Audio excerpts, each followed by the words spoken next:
दोस्तों आज के वीडियो में हम बात करेंगे फोटोसिंथेसिस की और फोटोसिंथेसिस को हम 3 सवालों में खत्म कर देंगे। इन तीनों सवालों में हम फोटोसिंथेसिस को बहुत अच्छे से समझेंगे, तो वीडियो को ध्यान से देखिएगा। तो चलिए शुरू करते हैं। सबसे पहला सवाल, फोटोसिंथेसिस क्या है? फोटोसिंथेसिस का मतलब क्या होता है? फोटो मतलब लाइट। कौन सी लाइट?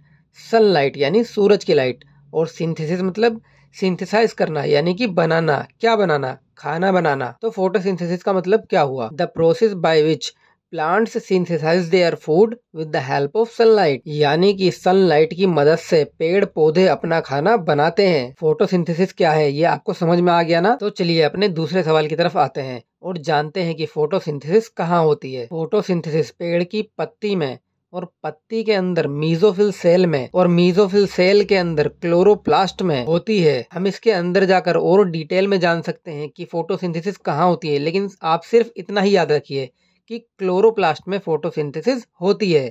क्लोरोप्लास्ट को हम क्या कहते हैं बताइए?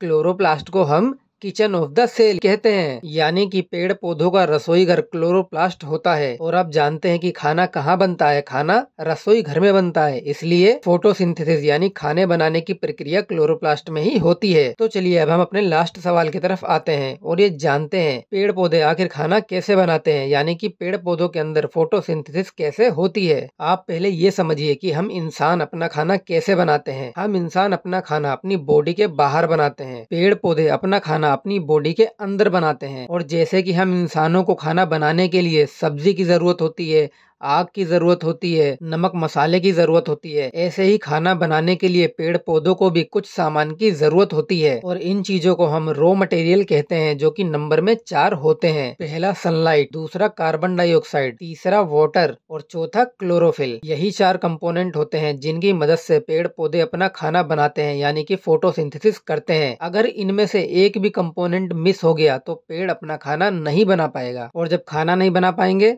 तो फिर जिंदा भी नहीं रह पाएंगे। देखिए, अगर आपको फोटोसिंथेसिस रटना है तो फिर आप इस वीडियो को छोड़ दीजिए, लेकिन अगर आप फोटोसिंथेसिस को या किसी भी कंसेप्ट को अच्छे से समझना चाहते हैं तो वीडियो में बने रहिए। तो चलिए अब हम जानते हैं कि ये जो 4 मेजर कंपोनेंट हैं ये कहाँ से आते हैं और कैसे इस्तेमाल होते हैं। सबसे पहले हम बात करते हैं पानी यानी कि H2O की। जैसे कि हमारी बॉडी के अंदर आर्टरीज और वेन्स पाई जाती हैं, जो कि पूरे शरीर में ब्लड को सप्लाई करती हैं, ऐसे ही पेड़ पौधों के अंदर भी आर्टरीज और वेन्स पाई जाती हैं, लेकिन उनको हम अलग भाषा में जानते हैं, जिनके नाम जाइलम और फ्लोएम होते हैं। इन्हीं जाइलम और फ्लोएम की मदद से प्लांट्स की पूरी बॉडी में वाटर, मिनरल्स और न्यूट्रिएंट्स का ट्रांसफर होता है। मेनली जाइलम जो होता है वो रूट से वाटर को लेता है और प्लांट की पूरी बॉडी में हर एक पत्ती तक पानी को पहुंचा देता है। आपने जान लिया कि पानी आखिर कैसे प्लांट्स के अंदर आता है। तो चलिए अब हम जानते हैं कि कार्बन डाइऑक्साइड यानी कि CO2 प्लांट्स में कैसे आता है। कार्बन डाइऑक्साइड एनवायरनमेंट में मौजूद होती है और ये कार्बन डाइऑक्साइड स्टोमेटा के जरिए पत्ती के अंदर एंटर करती है। तो चलिए अब हम जानते हैं कि क्लोरोफिल कहाँ से आता है। क्लोरोफिल जो होता है ना, वो प्लांट्स अपने आप अपनी बॉडी के अंदर बनाते हैं। जैसे कि हमारी बॉडी के अंदर ब्लड बनता है ना, हम बाहर से ब्लड को तो नहीं लेते ना, वो हमारी बॉडी के अंदर ही बनता है। ऐसे ही क्लोरोफिल भी प्लांट्स बाहर से नहीं लेते, क्लोरोफिल प्लांट्स की बॉडी के अंदर ही बनता है। तो चलिए अब हम लास्ट कंपोनेंट यानी कि सनलाइट के बारे में जानते हैं कि ये कैसे प्लांट्स के अंदर आएगी। प्लांट्स के अंदर जो क्लोरोफिल होती है वही सनलाइट को ट्रैप करती है, यानी कि सनलाइट को पकड़ती है और सनलाइट को एब्जॉर्ब करती है। क्योंकि सनलाइट कोई ऐसा कंपोनेंट तो नहीं है पानी और कार्बन डाइऑक्साइड की तरह जो चल फिर के आ सके, इसलिए इसको पकड़ के रखना पड़ेगा, एब्जॉर्ब करना पड़ेगा, जो कि क्लोरोफिल करती है। हमने चारों कंपोनेंट्स को इकट्ठा कर लिया। तो चलिए अब हम जानते हैं कि फोटोसिंथेसिस कैसे होती है, यानी कि पेड़ पौधों में खाना कैसे बनाया जाता है। क्लोरोप्लास्ट में कार्बन डाइऑक्साइड और वाटर मिलकर with the help of sunlight glucose को बनाते हैं और साथ में ऑक्सीजन की प्रोडक्शन भी होती है। इस ग्लूकोज को जैसे हमारी बॉडी इस्तेमाल करती है अलग अलग फॉर्म में, ऐसे ही प्लांट्स भी अलग अलग फॉर्म में इस ग्लूकोज को कन्वर्ट करके अपनी बॉडी को मेंटेन करते हैं, स्ट्रक्चर को मेंटेन करते हैं। और जैसे कि हमारी बॉडी के अंदर ग्लूकोज जब ज्यादा हो जाता है तो वो ग्लाइकोजन की फॉर्म में हमारी बॉडी में स्टोर हो जाता है, ऐसे ही प्लांट्स के अंदर भी जब ग्लूकोज की मात्रा ज्यादा हो जाती है तो वो स्टार्च की फॉर्म में प्लांट्स के अंदर स्टोर हो जाती है। और जो फल और सब्जियां आप खाते हो उनमें यही ग्लूकोज अलग अलग फॉर्म में पाया जाता है, जैसे कि फ्रक्टोज की फॉर्म में या स्टार्च की फॉर्म में। तो इतनी मेहनत से आप क्या समझे? इतनी मेहनत से आप ये समझे कि पेड़ खुद तो खाना बनाता है अपने लिए, लेकिन हमें हमें भी ऑक्सीजन देता है फ्री में, और हमें फल और सब्जियां देता है फ्री में। तो इसलिए हमेशा अपने बारे में ना सोचें, दूसरों के बारे में भी सोचें। और हाँ, कभी कभी आपको फोटोसिंथेसिस की ये वाली रिएक्शन भी देखने को मिलेगी। इसमें सिर्फ पानी के अमाउंट को ज्यादा ले लिया गया है, जो कि आपको बाद में बचा हुआ दिखाई दे रहा है। लेकिन अगर हम पानी की क्वांटिटी को कम रखेंगे तो ये वाली रिएक्शन होगी।